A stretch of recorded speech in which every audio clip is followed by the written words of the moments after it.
아침이 즐거우면 하루가 행복합니다. 안녕하세요. 생방송 아침이 좋다의 김경섭입니다. 안녕하세요. 5월 24일 금요일 아침 김지원입니다. 때이른 더위가 시작되면서 음식물 섭취에 비상이 걸렸습니다. 식중독 위험은 말할 것도 없이 올해 첫 비브리오 페어증균이 검출됐는데 지난해보다 한 달 정도 더 빠른 거라고 하죠? 네, 그렇습니다. 지난 4월부터 서해안 지역의 6개 바닷물을 조사했다고 하는데요. 해수 온도가 18도 이상 상승하면 비브리오 균이 발생할 수 있다고 합니다. 이렇게 균에 오염된 어패류를 날것으로 먹거나 혹은 상처가 있는 부위가 오염된 바닷물에 닿았을 때 피부를 통해서 감염될 수 있다고 합니다. 그렇습니다. 무엇보다 간 기능이 떨어진 분들 그리고 만성 신부전증처럼 면역력이 약한 분들이 더 위험하다고 하는데 치사율이 워낙 높기 때문에 의심 증상이 나타나면 바로 치료에 들어가야 된다고 합니다. 맞습니다. 비브리오 페어증은 감염자 가운데 절반 가까이가 사망하게 된다는 치사율이 아주 높은 3군 법정 감염병입니다. 무엇보다 음식 먹을 때 신경을 쓰시면서 예방에 주의를 기울이셔야겠습니다. 네.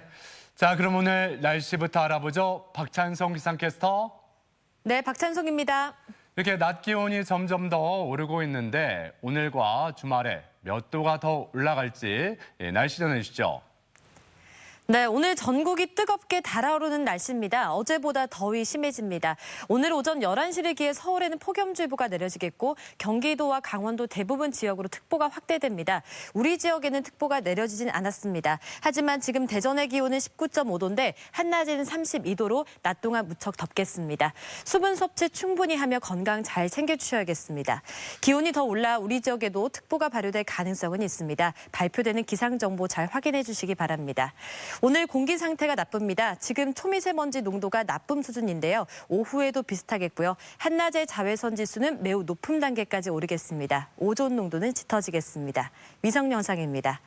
오늘은 남해상에 위치한 고기압의 영향을 받습니다. 지금 우리 지역은 구름만 조금 지나면 맑은 날씨인데요. 오후에도 비슷할 것으로 예상됩니다. 지역별 날씨도 살펴보겠습니다. 오늘 한낮 기온 아산 31도, 세종 31도, 대전은 32도까지 높아집니다. 태안의 낮 기온은 한낮에 26도, 예산 30도, 부여는 31도까지 높아집니다. 해상 날씨는 서해 중부 먼바다의 바다의 물결이 최고 2m, 중부 1m, 남부는 1m까지 일겠습니다. 주간 날씨입니다. 다음 주 월요일은 전국에 비가 내리며 더위는 한풀 꺾이겠습니다. 날씨였습니다. 네, 더워져도 아직까지는 마음의 여유가 있는 것 같습니다. 이 습도가 올라가면은 불쾌지수도 높아지고 또 후텁지근해지기 때문에 더 기분이 안 좋아지잖아요. 맞아요. 그래도 아직 이게 습하지 않아서 다행이다라는 생각이 드는데 그러면 가끔 이렇게 굉장히 그 사소한 것에 감사함을 느낄 때가 분명히 있잖아요. 그렇습니다. 어떤 분들은 출근 전에 일을 시작하기 전에 커피 한 잔 마시는 게 정말 행복하다 하는 분들도 있고요. 저는 운전할 때 신호등이 초록불로 착착착 바뀌면 그렇게 기분 좋더라고요. 기분 좋죠. 네. 예. 그리고 아마도 이 시간쯤 남편 출근시키고 아이들 등교시키고 이제 내 세상이다. 이게 천국이지 하는 주부들 많이 계실 것 같습니다. 네. 자, 그래서 오늘 사진 사연 주제 이렇게 한번 정해봤어요. 이 순간이 최고. 소소한 행복 포인트라고요. 네, 사진 사연 보내는 방법 알려드릴게요. 생방송 아침이 좋다 앱을 내려 받으셔도 되고요. 혹은 인터넷 주소창에 아침이 좋다.kr 입력하고 닉네임과 전화번호 쓰면 사진 사연 쉽게 보내실 수 있습니다. 오늘도 많이 참여해주세요. 네. 자, 오늘 첫 소식, 우리 지역의 문화예술 소식을 전해드리는 문화나들입니다.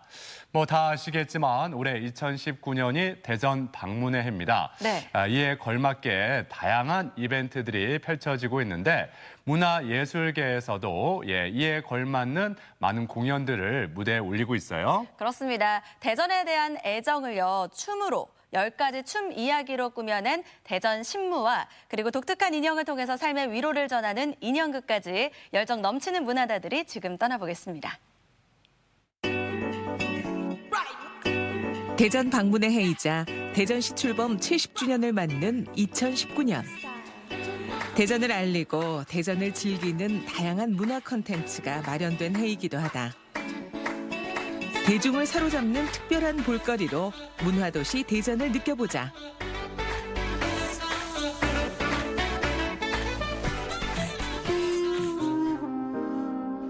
대전을 대표하는 상징적인 춤, 대전 신무. 지역의 대표 예술감독으로 활동하는 충남대학교 정은혜 교수의 작품으로 대전의 매력을 한눈에 볼 수 있는 창작무용이다. 한국 무용이라는 것이 현대인과의 소통이 잘 안 돼서 전통을 근거로 한 새로운 춤에 대한 고민의 시간이 결국 대전 신무의 완성으로 이어졌습니다. 대전에 대한 애정을 춤사 위에 고스란히 담아낸 시간들. 19년 만에 대전 신무를 처음 완성했고 그 작업은 지금도 현재 진행형이다.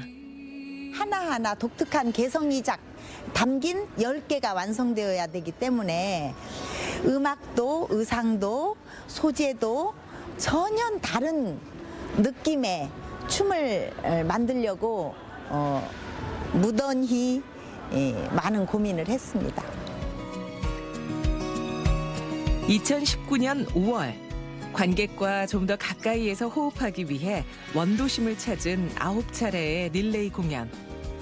정은혜 예술감독과 함께 40여 명의 단원들이 그 특별한 시간을 이어가고 있는 중이다.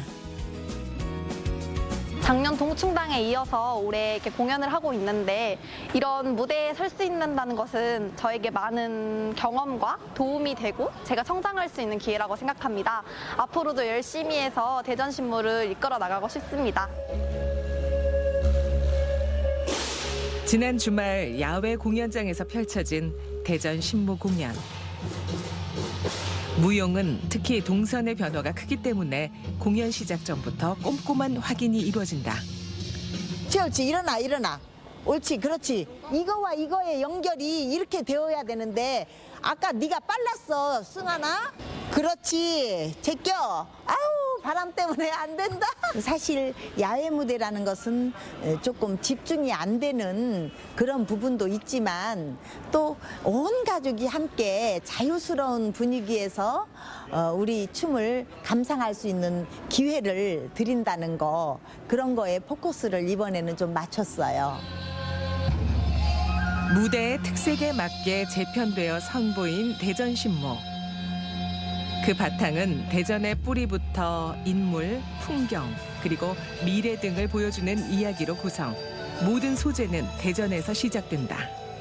본향 같은 경우는요, 대전 우리 무용수들이 그 단군 신화를 토대로 해가지고 이런 우리 민족의 탄생 이런 거를 조금 더 신화적인 요소를 살려가지고 보여드리고 있고요. 그 이외에도 우리 대전 신무는요, 무용수들이 대전에서 있었던 일들, 그리고 있었을 법한 일들을 가지고 영화나 드라마, 그리고 스토리 같은 거를 담아서 표현해 봤습니다. 각기 다른 특색을 가진 10편의 이야기. 들려주고 보여주는 방법에서도, 춤으로 담아내는 표현에서도 다양성을 가지고 있어 그 재미를 더한다. 한국무용 공연은 이제 정적이고 저희가 몰입하지 못해서 그렇게 막 쉽게 몰입하지 못해서 저희 안에 있는 에너지를 모두 쓰기가 힘든데 이 대전 신무라는 공연은 이제 정말 힘들지만 저희가 정말 재밌어서 하는 공연이기 때문에 저희가 정말 몰입하기도 쉽고 그렇게 에너지를 폭발적으로 낼 수 있는 공연이기도 하다고 생각합니다. 다채로운 색깔을 선보이며 짧지만 강한 인상을 남기는 대전 신무. 전통 무용을 기반으로 하되 기존의 틀을 깬 전개의 창작 공연으로 다양한 연령대의 사람들이 함께 즐길 수 있다. 한 작품 한 작품마다 어떤 춤의 어떤 내재성과 특수성이 정말 이 대전 신무에 다 들어가 있어서 정말 그 세계적인 작품으로 갈 수 있는 그런 뒷받침이 되는 건 아주 좋은 작품이라고 생각합니다. 대전 평생학습관 공연이 남아있는데요. 아주 소극장 공연이지만 대전 신무를 제대로 볼 수 있는 기회가 될 거예요. 시민 여러분들의 많은 관심과 사랑 부탁드리겠습니다.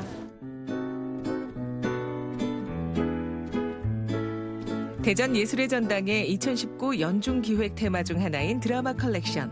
그중 5월에 만나볼 공연은 인형극 손 없는 색시다. 손 없는 색시는 그 손 없는 색시라는 민담을 기반으로 새로 창작된 이야기이고요. 우리가 개인적으로 사회적으로 살아가면서 여러 가지 상처를 입게 되는데 이 상처들을 어떻게 대해야 되고 어떻게 극복해야 돼야 하는가라는 이야기를 담고 있는 인형극입니다. 흔히 생각하는 인형극에 대한 편견을 허무는 극단 예술 무대 사내 작품. 세련된 무대 구성과 표현으로 큰 호응을 부른다. 또 어른과 아이 모두가 함께 할 수 있어 더 특별한 인형극이다. 그 옛날 내 손! 우리가 다시 붙지 못했지만 내 아들 살리자. 내 아들을 만져볼 수 있는 기회. 한 번쯤 만나볼까?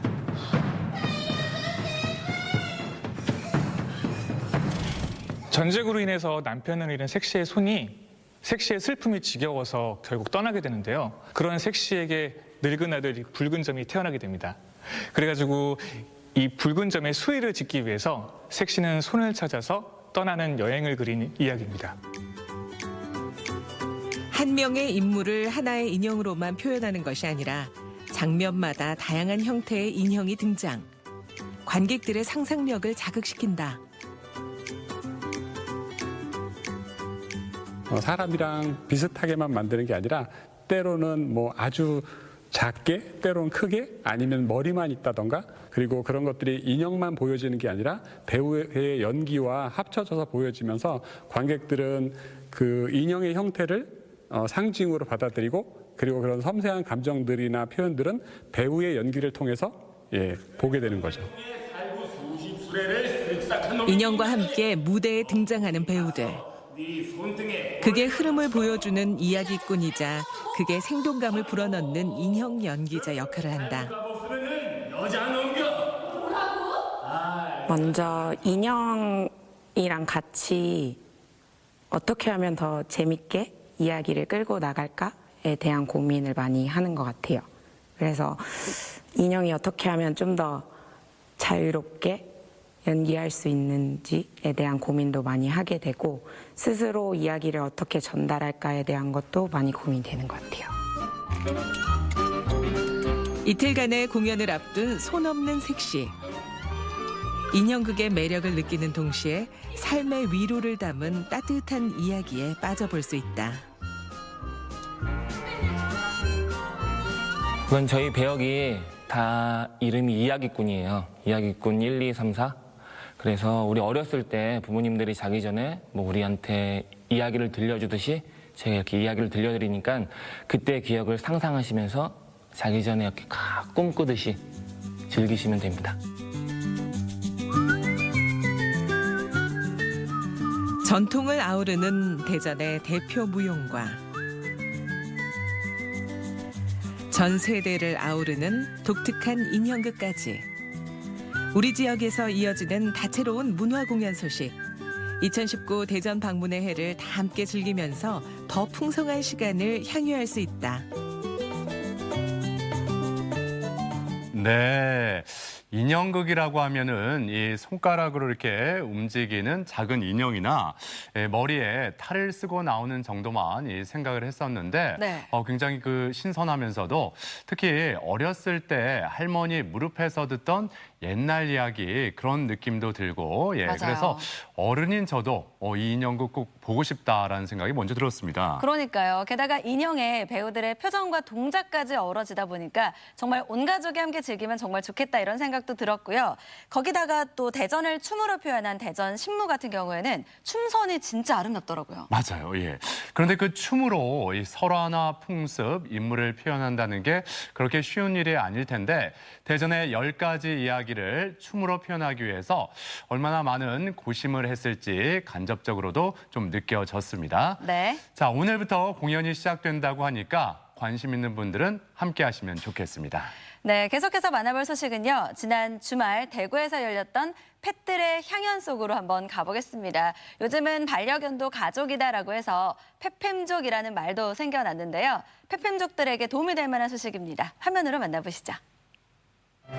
전국의 반려견들 다 모여라. 대구 경북 유일의 반려동물 축제장이 열렸다.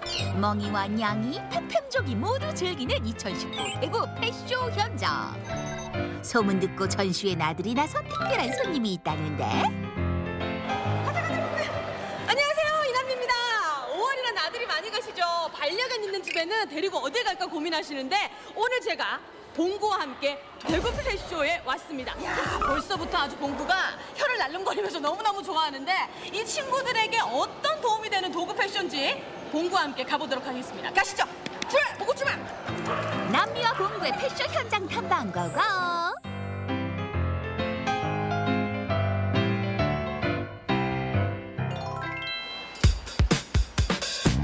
올해로 14번째를 맞은 대구 패쇼. 반려동물과 관련해선 국내 최대 규모를 자랑한다는 전시회에 봉구와 남미도 설레는 마음으로 탐방을 시작했는데 어찌 좀 불안하다 불안해?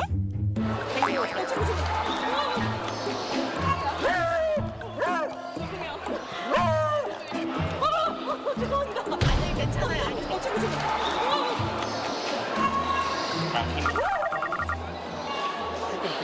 내것 같아요. 왜냐면 제가 봉구를 데리고 우아하게 보면서 패션을 좀 감상을 하려고 그랬더니 지금 우리 봉구가 이지경입니다. 이지경이에요. 지금 이지경이 제가 봉구를 이럴 줄 알고 봉구 삼촌을 데리고 왔어요. 삼촌에게 맡기고 패션에 대해서 여러분들께 낱낱이 소개를 해드리도록 하겠습니다. 시작부터 땀이 나네. 봉구 삼촌! 봉구 삼촌! 야야 오오오. 봉구 좀 아껴야 되겠어요. 삼촌 좀 부탁해요. 애나 아이나 강아지나 좀 맡겨야 돼요. 맡기고 한번 제대로 여러분께 보여드리도록 하겠습니다. 더워. 어찌됐든 1년 중 딱 사흘 패쇼 관람을 놓칠 순 없다.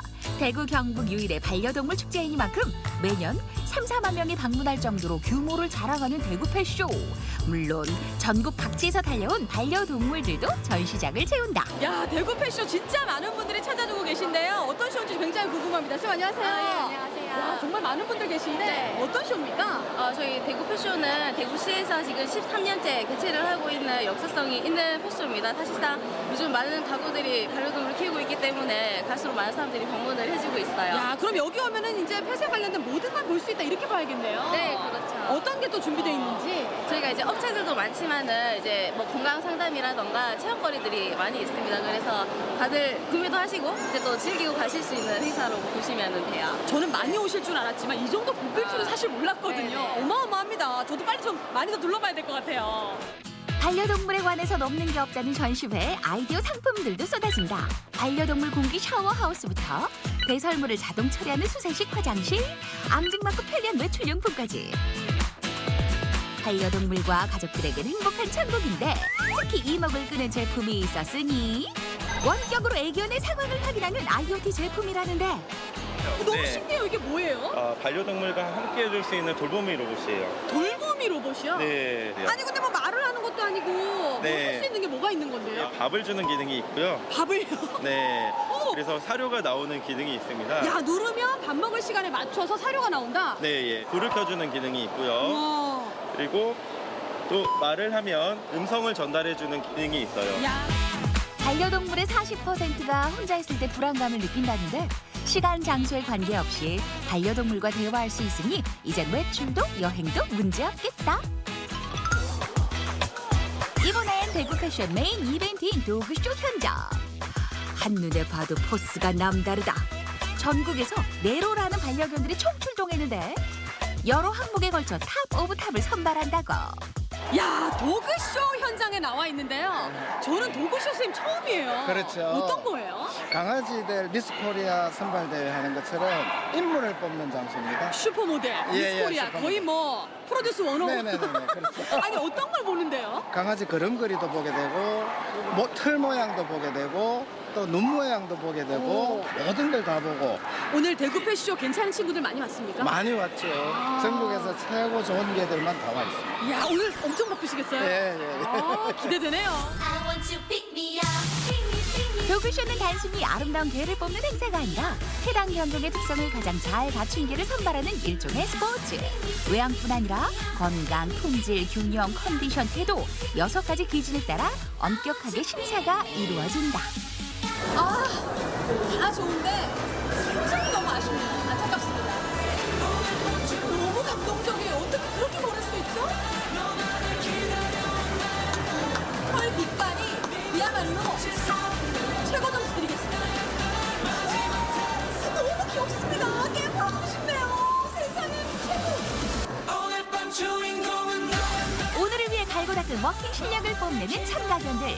과연 까다로운 심사 관문을 통과한 2019 대구 패쇼 영광의 주인공은 누가 될까?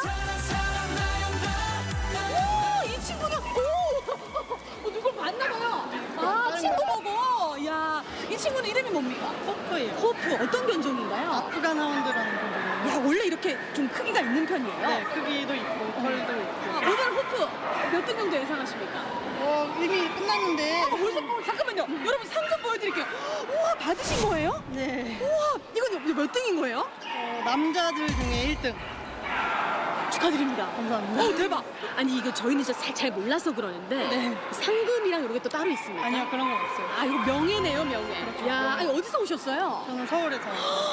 멀리서 오신 보람 있습니다, 그쵸? 다양한 볼거리뿐만 아니라 반려견과 가족이 함께 신나게 뛰어놀 수 있는 놀이터가 펼쳐지고 간만에 예쁜 선물 공세까지 이어지니 반려동물에게도 페펜족에게도 최고의 하루다. 다양한 상품들을 직접적으로 눈으로 볼 수 있고 만져볼 수 있고 아기한테 또 시연도 해줄 수 있어서 훨씬 더 좋은 것 같아요. 자주자주 했으면 좋겠어요. 야, 대구 패쇼 그야말로 반려견들의 모든 것을 만나볼 수 있는데요. 반려견 키우시는 분들한테는 정말 좋은 장이고요. 키우지 않으신 분들한테도 문화인식으로 아주 좋은 것 같습니다. 여러분들 놓치지 마세요. 우리에게 남다른 기쁨과 위안을 주는 반려동물들. 2019 대구 패쇼는 막을 내렸지만 몽이와 냥이, 페펜족이 다 같이 행복한 그날까지 축제의 장은 이어진다. 쭉! 네, 저 공간에서만큼은 우리 반려견들이 주인공인데 상품들이 정말 다양하네요. 네. 저는 특히 그 반려견들 도우미 로봇 이게 탐이 나던데 그 가족들 다 외출하고 나도 이 반려견이 그렇게 외로움을 많이 느끼지 않을 것 같습니다. 제가 강아지가 아니라서 뭐 100% 그 심정을 이해할 수는 없습니다만 네. 그래도 이 강아지들에게 이게 바로 또 행복 포인트가 아닐까 그런 생각을 해봤습니다. 네, 게다가 도그쇼도 굉장히 인상적이었습니다. 이번에 아쉽게 패쇼를 좀 놓쳤다 하시는 분들은 하반기에 또 한 번 열릴 예정이라고 하니까요. 참고해 주시면 되겠습니다. 대구에서 온 소식 잘 봤습니다.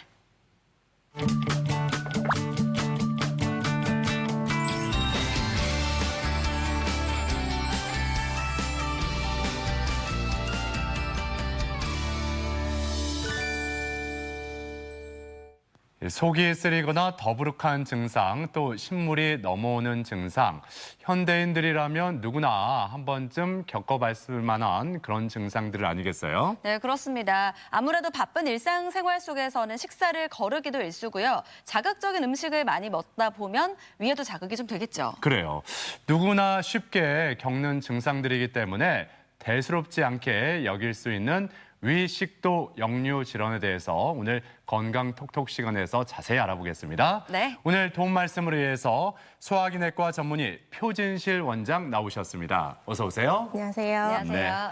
자, 앞서 현대인들의 고질병 중에 하나가 이 위식도 역류 질환이다 말씀을 드렸는데 먼저 그 위식도 역류 질환이 어떤 질환인지부터 짚어주시죠. 네, 위식도 역류 질환은 우리가 이미 흔히 들어서 익숙한 역류성 식도염 그리고 비밀환성 식도 질환 이렇게 두 가지로 크게 구분이 됩니다. 이 두 명칭의 구분점은 위내시경 검사를 시행했을 때 식도가 손상이 보일 때, 즉 식도가 헐어 있는 게 관찰되는 경우 역류성 식도염, 그리고 식도 손상이 관찰되지 않는 식도에 이상이 없는 경우 비밀환성 역류 질환이라고 합니다. 입에서부터 항문까지 이어지는 우리 소화기관 중 식도는 입으로 들어온 음식물이 통과하는 첫 장기인데요. 음식이 자연스럽게 흘러내려야 하고 음식이 역류를 하지 않아야 하는데 이 기능에 문제가 생겨서 위 내용물이 식도로 역류해서 역류에 관련한 증상으로 삶의 질이 의미 있게 떨어지거나 합병증을 유발할 때 위식도 역류 질환이라고 합니다. 누구나 가끔은 그 식도의 역류 증상이 있을 수 있기 때문에 빈도를 기준으로 해서 질환을 정의하고 있는데요. 전형적인 증상이 일주일에 2번 이상 발생하거나 심각한 증상, 이 증상으로 일상생활 유지가 어려울 만큼의 증상이 주 1회 이상 있을 때 위식도 역류 질환이라고 정의합니다. 지금 내시경 네. 영상을 봤을 때 많이 네. 이렇게 하얗고 헐어 있는 걸 볼 수가 있는데 네. 이렇게 내시경 소견으로도 저렇게 확연하게 드러나네요. 네, 예. 누구나 보면 알 수 있을 만큼 그 아까 좌측의 정상 식도염이 없는 소견에 비해서 우측의 사진은 위식도 접합부 상방으로 길게 긁힌 것 같기도 하고 패인 것 같기도 한 선상의 그 흉터가 관찰이 됩니다. 예. 이런 경우 역류성 식도염으로 진단할 수 있습니다. 그렇군요. 네. 예. 그리고 앞서서 전형적인 증상이 일주일에 2번 이상 나타나게 되면 위식도 역류 질환을 의심해 봐야 된다라고 하셨는데요. 전형적인 증상이다라고 하면 어떤 증상을 말하는 걸까요? 네, 위식도 역류의 전형적인 증상은 크게 한 3가지 정도 생각해 볼 수 있는데요.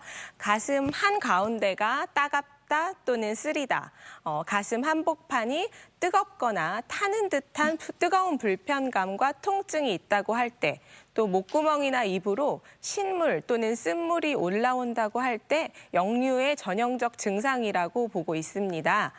pH 2 정도의 강한 위액이 역류하는 것이기 때문에 신물이 올라온다고 표현하는 경우가 많이 있으신데요.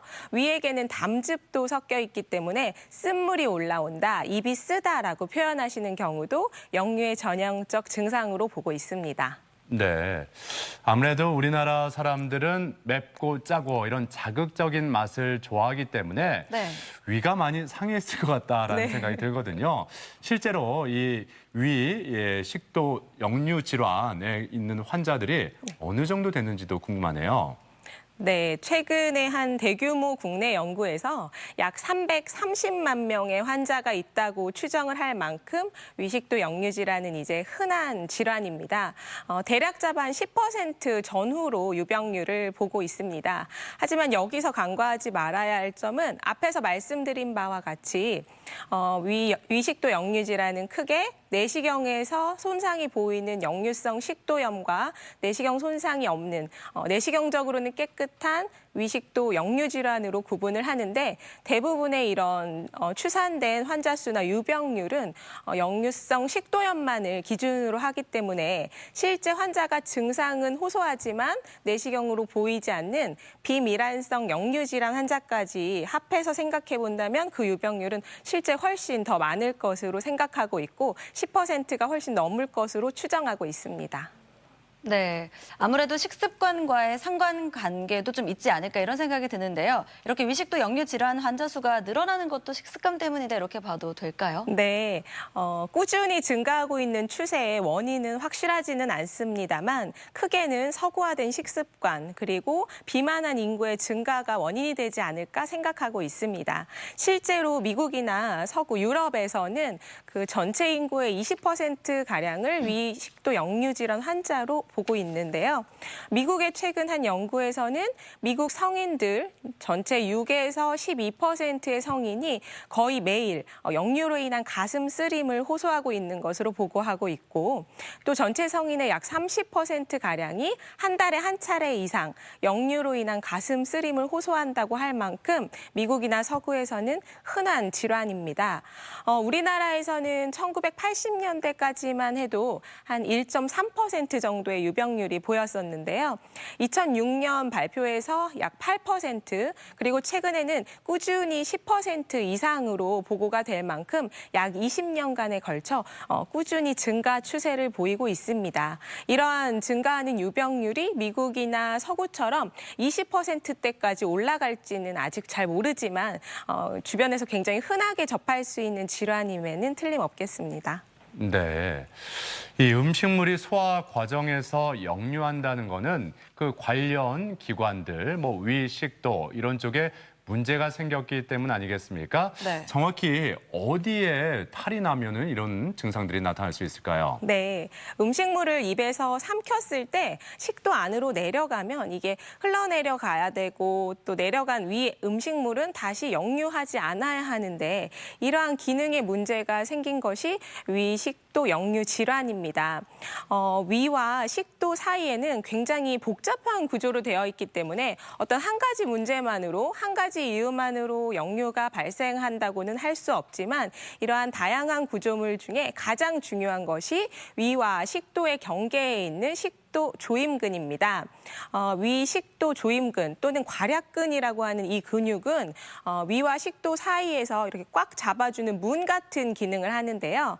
이것이 함부로 음식물이 내려가고 난 후에는 쉽게 열리지 않아야 하고 또 꽉 닫아줘야 되는데 어떤 이유로 인해서 열리지 않아야 할 때 열린다거나 아니면 꽉 닫히지를 않고 좀 열려 있다거나 아니면 이 문의 기능은 정상인데 주변 구조에 문제가 있어서 문의 기능이 제대로 되지 않을 때 역류가 발생함으로써 역류 질환이 될 수 있는 것입니다. 건강한 사람들도 한 번씩은 위 내용물의 역류를 느낄 수가 있는데요. 정상에서는 식도 운동이 바로 일어나기 때문에 증상을 심하게 호소하지 않지만 이 증상이 자주 일어난다든지 강도가 강하면 이제 식도 협착이나 식도 궤양 같은 합병증도 유발하게 되고 위식도 역류 질환이라고 하는 것입니다. 네. 그렇다면 혹시 위식도 역류 질환이 유난히 잘 발생하는 그런 사람들이 따로 있을까요? 네, 위식도 역류 질환의 위험 인자를 한 7가지 정도 생각해 볼 수 있겠는데요. 첫 번째는 당뇨를 가지고 있는 경우, 두 번째는 술이나 흡연도 대표적인 위험 인자이고요. 비만, 임신, 그리고 일부의 고혈압약 또는 평활근의 이완을 조장하는 약물들이 위식도 역류를 유발할 수 있습니다. 또 음식으로는 대표적인 음식이 커피나 탄산음료, 튀김같이 기름진 음식, 박하사탕, 신과일 주스, 케찹이나 머스타드 소스 등도 역류를 흔히 유발하는 음식으로 알려져 있습니다. 네. 이 위식도 역류 질환, 이 증상들이 나한테만 나타나는 증상이다 싶으면 바로 병원을 찾아갈 텐데 주변 사람들 말하는 거 봐도 증상들 비슷하게 다 말을 하거든요. 예, 네. 그렇기 때문에 대수롭지 않게 여길 수 있다 여러 번 말씀을 드렸었는데 네. 그래도 이게 좀 걱정되고 의심이 된다면 바로 병원을 찾는 게 좋지 않겠습니까? 그렇죠. 그렇다면은 어떤 진단이 먼저 이루어지는지도 궁금합니다. 네. 위식도 역류 질환으로 병원을 방문하시게 되면 다양한 종류의 검사들을 통해서 진단이 이루어지게 됩니다. 먼저 제일 중요한 것은 환자의 증상인데요. 환자의 증상에 대해서 자세히 듣는 것만으로도 70~80%의 위식도 역류 질환의 진단이 가능하다고 할 만큼 증상이 중요합니다. 언제 증상이 주로 생기고 어떤 경우에 심해지고 또 어떻게 하면 주로 호전이 되고 어떤 양상의 증상을 호소하는지에 따라서 진단이 내려질 수 있는데요. 이러한 증상만으로 진단이 불충분할 경우 위 내시경 검사를 시행하거나 약물 반응 검사, PPI 테스트라고 하는 치료제를 줘서 증상의 호전을 보이는지에 대한 반응 검사 또는 아주 드물지만 24시간 식도 산도 검사라고 하는 검사를 시행하기도 합니다. 앞에서 말씀드린 것과 같은 그 전형적인 증상으로 환자가 증상을 설명해주면 좋겠지만 실제 환자들은 굉장히 다양한 방법으로 역류 증상을 표현하는데요. 제일 흔한 것은 명치가 뻐근하다, 아니면 소화가 안 된다, 답답하다, 트림이나 딸꾹질이 자꾸 난다, 구토를 자주 한다, 헛기침을 한다, 입이 쓰다, 아니면 목소리가 갈라진다, 목이 잠긴다 등 다양한 형태로 표현을 하기 때문에 환자의 증상에 대해서 자세하게 듣는 것이 위식도 역류 질환을 의심할 수 있는 가장 중요한 힌트가 되겠습니다. 네, 그 방금 말씀하셨던 그런 증상들은 금세 우리가 좀 알아차릴 수 있을 것 같은데 그런데 이게 위식도 역류 질환이 맞나 하는 그런 흔하지 않는 증상도 혹시 있지 않을까요? 어떻습니까? 네, 비전형적, 비특이적인 증상이라고 하는데요. 위나 식도 쪽이랑은 아무런 관련이 없을 것 같은 증상들도 위식도 역류 질환의 증상으로 나타날 수 있습니다. 예를 들자면 역류로 인해 만성적인 충치, 구취에 시달린다든지 만성 중이염, 부비동염이 자주 발생을 한다든지 산이 역류함으로 인해서 폐렴이나 기관지염, 천식이 발생해서 만성 기침이 떨어지지 않는다든지 하는 것도 흔하게 볼 수 있는 비전형적인 증상인데요. 안타까운 점은 이러한 증상들로 이비인후과나 호흡기내과에서 장기적인 치료를 함에도 불구하고 호전을 보이지 않아서 뒤늦게 위식도 역류 질환에 대한 치료를 하고 좋아지는 경우도 종종 볼 수 있습니다. 따라서 이러한 증상들이 통상적인 치료에도 반응을 하지 않고 지속되는 경우에는 혹시 이 증상이 위식도 역류 질환과 관련된 증상은 아닐지 한 번쯤 의심해 보는 것도 좋겠습니다. 네. 이렇게 위에 이상이 생겼다라고 하면 가장 먼저 쉽게 생각해 볼 수 있는 게 내시경 검사가 아닐까 싶은데요. 위내시경 검사가 꼭 필요한 경우도 따로 있을까요? 네. 앞에서 말씀드린 바와 같이 70~80%의 역류질환 환자들은 증상만 들어서도 진단이 가능하고 이런 환자들에서는 바로 약을 쓰면 80% 이상에서 증상 호전을 보이기 때문에 모든 환자에서 검사를 시행할 필요는 없습니다. 하지만 다음에 두 가지 경우에서는 꼭 위내시경 검사를 확인해 보시라고 하고 있는데요.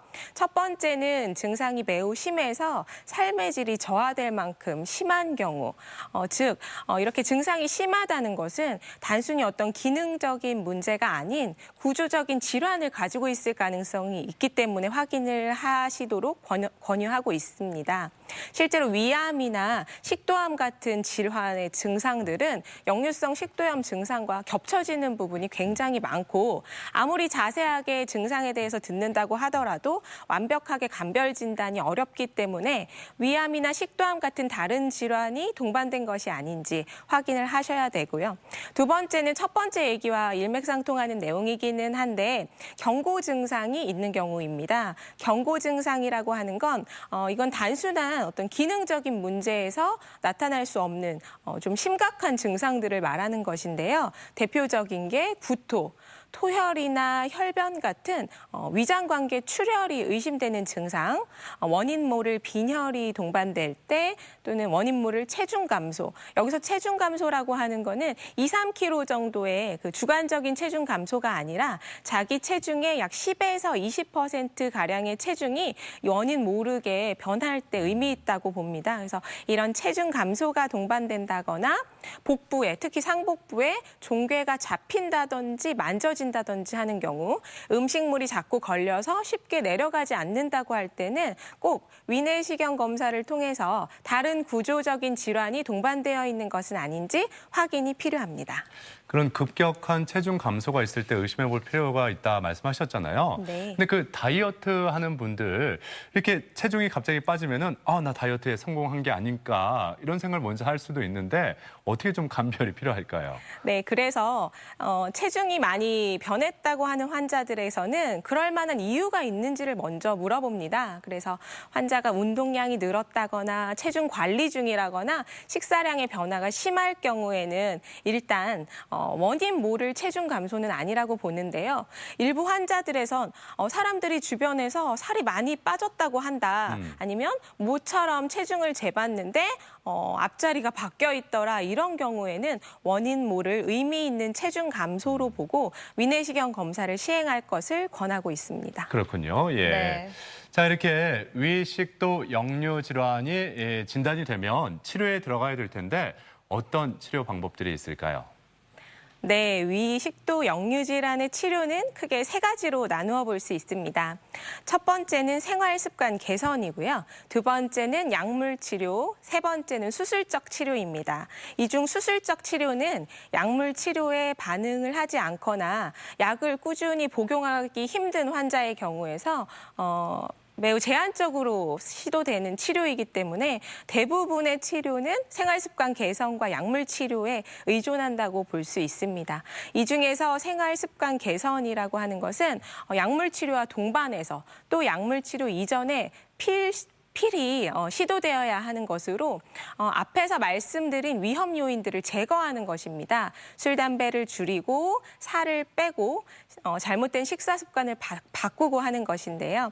이러한 생활 습관 개선만으로도 충분히 약물 치료 없이 증상의 호전을 보일 수가 있고 또 약물의 총 사용 기간을 줄일 수 있고 또 재발을 줄일 수 있다는 점에서 반드시 동반되어야 한다고 할 수 있습니다. 네, 뭐 환자마다 다르겠지만 이 약물 복용은 어느 기간 정도 해야 효과가 나타나는 건지 이런 점도 궁금하네요. 네, 이제 생활 습관 개선만으로 회복이 되지 않을 때 약물 치료를 하게 되는데요. 앞에서 말씀드린 바와 같이 위식도 역류 질환의 원인은 굉장히 다양합니다. 식도 조임근의 힘이 약하다든지 주변 구조물에 문제가 있다든지 위산이 과하거나 위 음식의 배출 능력이 떨어지거나 하는 다양한 원인에 의해서 위식도 역류 질환은 가능한데요. 결국 증상을 유발하는 원인은 한 가지입니다. 위산이 역류된다는 것. 그래서 약물 치료의 근간은 위산 분비 억제제를 사용하는 것입니다. 이때 사용되는 위산 분비 억제제가 PPI, 양성자 펌프 억제제라고 하는 약인데요. 이 약은 하루에 한 번, 보통 아침 식전 30분에서 1시간가량 이전에 복용하도록 설명을 하고 있고요. 이러한 표준요법 초기 치료는 4주에서 8주 정도 하게 되어 있습니다. 즉, 한두 달가량 이렇게 약을 하루에 한 번 먹어보고 그 후에 증상을 봐서 약을 이 용량 이대로 또는 절반 용량으로 줄여서 유지요법으로 가기도 합니다. 또 그 중간중간 환자의 증상을 확인하면서 약을 아예 끊거나 아니면 재발할 때, 필요할 때만 드시는 방법으로 약을 줄이기도 합니다. 그렇군요. 네. 예. 앞서 말씀을 해주셨듯이 위식도 역류 질환을 치료하고 또 예방하는 데 있어서는 생활습관 개선이 무엇보다 중요한데요. 어떤 방법들이 있을지 쭉 한번 알려주실까요? 네, 생활습관 개선, 생활습관 관리는 필히 동반되어야 하는 치료 방법인데요. 앞에서 말씀드린 그 위험 요인들을 제거하는 것, 그러니까 위험 요인과 반대로 하는 것이 생활습관 개선 방법입니다. 이거는 증상이 있는 환자, 위식도 역류 환자에서는 치료를 위해서 시도되어야 하고 위식도 역류가 없는 일반인들에서도 위식도 역류 질환을 예방하기 위해서 알아두셔야 할 텐데요. 10가지 정도 정리해 보았습니다. 첫 번째는 과식하지 말고 소식을 자주 하는 것. 두 번째, 식사 후 바로 눕거나 야식을 하지 않는 것. 세 번째는 위험 요인이 되는 술, 담배, 기름진 음식, 커피, 홍차, 초콜릿 등의 음식을 삼가는 것. 네 번째는 잠자기 직전에 물을 많이 마신다든지 엎드려서 자지 않는 것. 그다음 식도 점막을 자극하는 신과일 주스나 탄산음료, 토마토 등을 피하는 것. 체중이 많이 나가는 과체중이나 비만의 환자에서는 체중을 줄이시라고 설명을 하고요. 복압을 높이는 꽉 끼는 옷이나 속옷을 피하고 일상생활에서도 몸을 구부리는 동작을 장시간 하지 않으셔야 합니다. 또 식후 곧바로 과격한 운동을 하는 것도 위식도 역류를 발생시킬 수 있기 때문에 피하시라고 하고 있습니다. 네, 이 위식도 역류 질환 예방 10계명 중에 저는 한 가지 이거는 좀 고치기가 참 어렵겠다라는 생각이 드는데 네. 하루에 그 커피 네. 서너 잔 이상 좀 마시거든요. 예, 이 커피 이렇게 마시다 보면은 아무리 건강에 자신 있다고 하더라도 위식도 역류 질환이 올 가능성이 높아지나요? 네. 커피를 못 끊겠다. 커피는 마셔야 된다 하시는 환자분들이 꽤 많습니다. 예. 술, 담배뿐만 아니라 커피도 위식도 역류 질환에서는 꼭 줄여야 할 음식인 것은 확실한데요. 이유는 커피 안에 들어있는 이 카페인이 하부 식도 조임근의 압력을 낮추기 때문에 문이 잘 안 닫히는 거죠. 그래서 위액이 쉽게 역류할 수 있는 환경을 만들어줍니다. 네. 이것은 그 비단 카페인, 커피 안에 있는 카페인뿐만 아니라 홍차나 초콜릿, 탄산음료에 들어있는 카페인에서도 마찬가지의 기능을 하기 때문에 그 외에 탄산음료, 홍차, 초콜릿도 함께 줄이시는 것이 좋고 가능하다면 카페인이 덜 든 음료로 마시라고 설명을 하고 있습니다. 그렇군요. 네. 예. 자, 오늘 이렇게 위식도 역류 질환에 대해서 자세히 알아보고 있는데 그럼 이번에는 시청자 여러분이 남겨주신 궁금증을 풀어드리겠습니다. 네. 자, 먼저 역류성 식도염으로 2년째 고생을 하고 있습니다. 혹시 이게 암으로 이어지진 않을지 걱정입니다. 이렇게 또 질문하셨네요. 네. 위식도 역류질환이라고 환자한테 설명을 하면 가장 걱정하시는 부분이 바로 식도암과의 연관성입니다. 이걸 그냥 두면 치료를 하지 않으면 식도암이 되나요? 아니면 치료를 하면서 식도암의 발병 위험성이 높아지는지에 대한 궁금증을 많이 말씀하시는데요. 정확하게는 관련이 있습니다. 역류성 식도염으로 만성적인 역류성 식도염으로 식도가 변하는 발해 식도의 경우 다양한 식도암의 종류 중에서도 식도선암이라는 종류를 발병률을 좀 높인다고 알려져 있는데요. 지금까지 이런 연구는 대부분이 백인 남성을 위주로 한 연구들이었고 아직 우리나라에서는 식도선암의 발병도 적을 뿐만 아니라 역류성 식도염과의 관련성도 좀 약하다고 알려져 있기 때문에 크게 걱정은 안 하셔도 될 것 같습니다. 그렇군요. 예. 네. 자, 그리고 다음 질문인데요. 임신 중인데 아침마다 속이 쓰리고 신물이 넘어옵니다. 임신 중에도 치료를 받을 수 있을까요? 라고 하셨어요.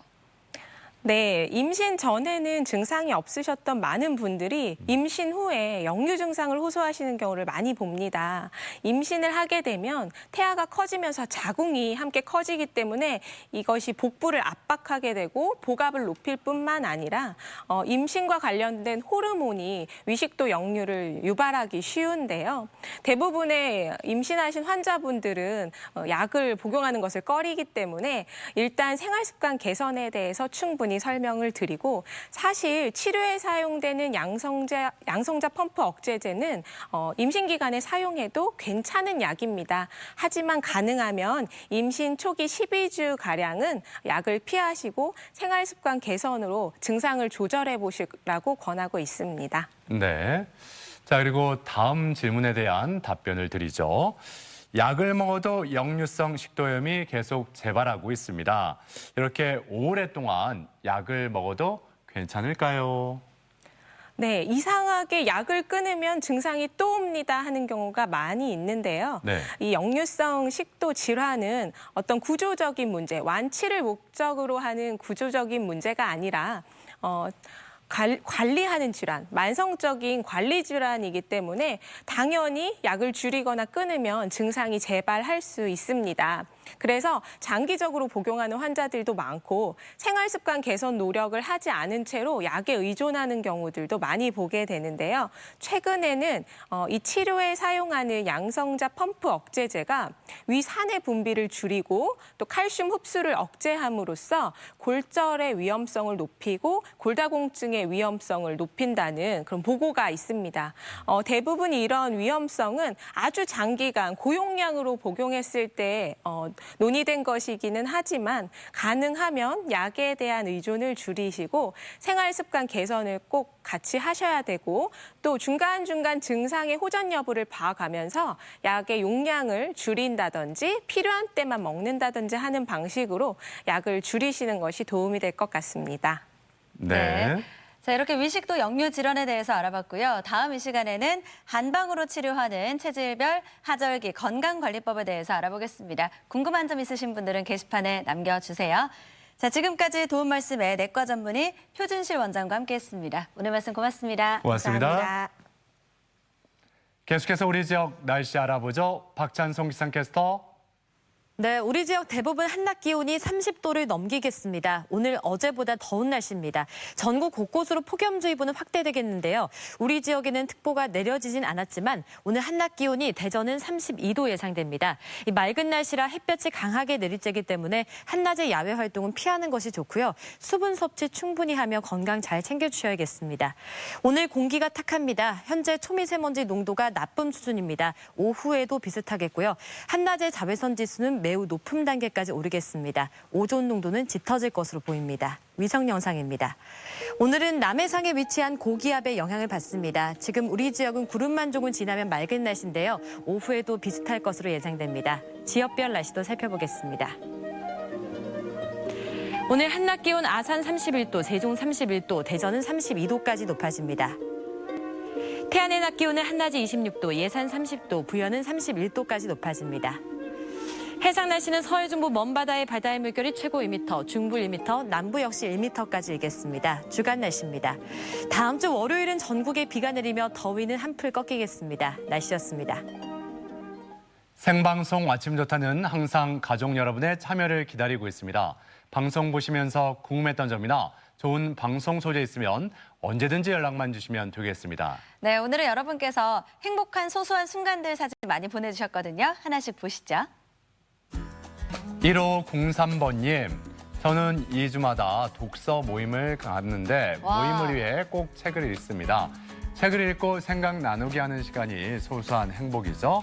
어제 선물 받은 책 오늘 또 읽으려고요. 예. 멋지시네요. 예전 기억나네요. 저런 독서 모임 네. 잠깐 한 적이 있는데 그래요? 그 책을 다 못 읽다 보니까 요약된 거 네. 그것만 이렇게 딱 읽고 가서 이렇게 얘기하려니까 뭔 얘기가 나오겠어요. 예, 이상한 얘기만 했었죠. 네, 예. 제대로 읽어야죠. 아, 그럼요. 예.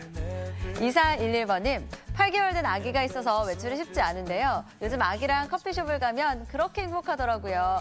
우리 집 앞에 카페는 아침에 베이글을 1+1 행사해서 더 행복합니다. 예, 1+1이 중요한 거죠. 예. 네, 저게 포인트네요. 그래요. 자주 가시겠어요? 예. 6444번님, 오늘 아침 참 행복합니다.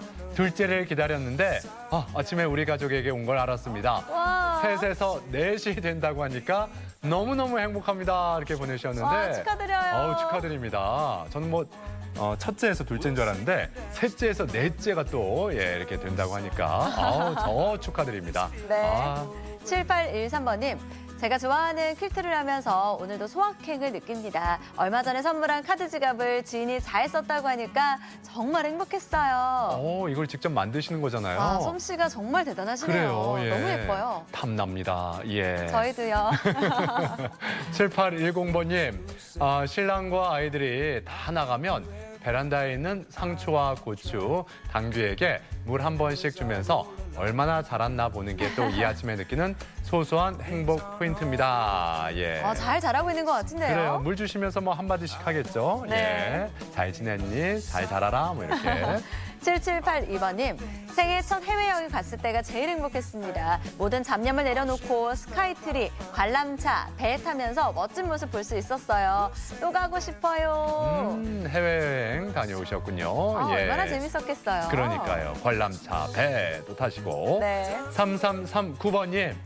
저는 아침에 한가하다 싶으면은 손자, 손녀들의 사진을 보면 없던 기운도 생깁니다. 생활의 활력소, 내 보물들 참 귀엽죠? 세상 행복합니다.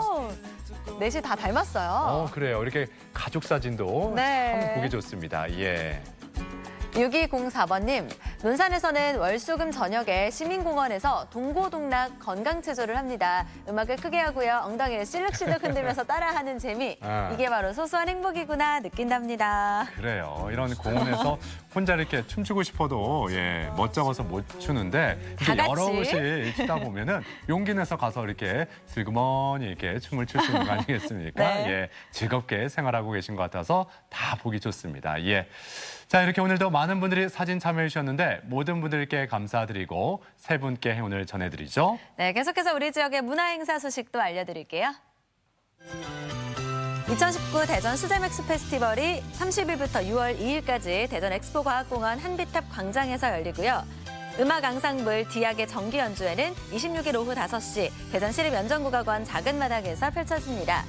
대전 여류수채화협회 정기전은 28일까지 대전 MBC 1층 M갤러리에서 계속됩니다.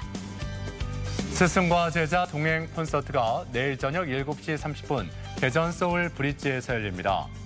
서천 자연산 광어도미 축제가 26일까지 서천 마량포구 일원에서 펼쳐지고 제3회 책 읽는 세종어린이 달빛 축제가 오늘 저녁 6시부터 세종호수공원 매화 공연장 일원에서 마련됩니다.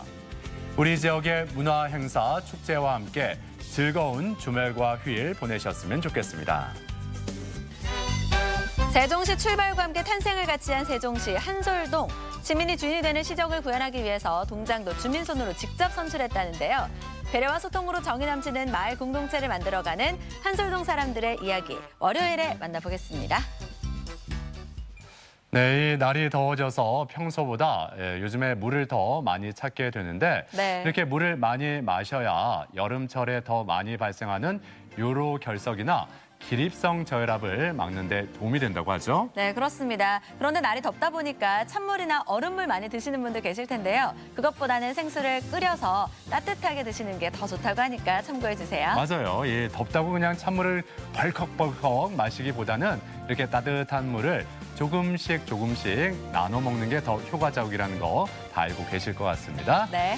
자, 이번 주말과 휴일도 즐겁게 또 행복하게 보내시길 바라고요.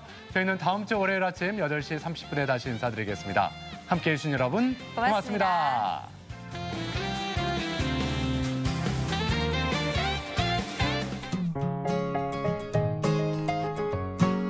생방송 아침을 좋다에 참여해주신 분들께는 이미랑 꽃배달 서비스의 축하 꽃바구니, 주식회사 서울 프로폴리스의 건강식품, 정광수 커피하우스 대전점의 상품권, 떡 전문점 콩쥐파치의 떡 선물 교환권, 장르이 다비드 오페라점의 헤어 상품권, 대전과학기술대학교의 문화상품권, 친환경 도자기 젠한국의 선물 교환권, 기다리식품 세이면의 즉석 생소면 세트, 공주 장승마을 테마파크의 카라반 숙박권을 드립니다.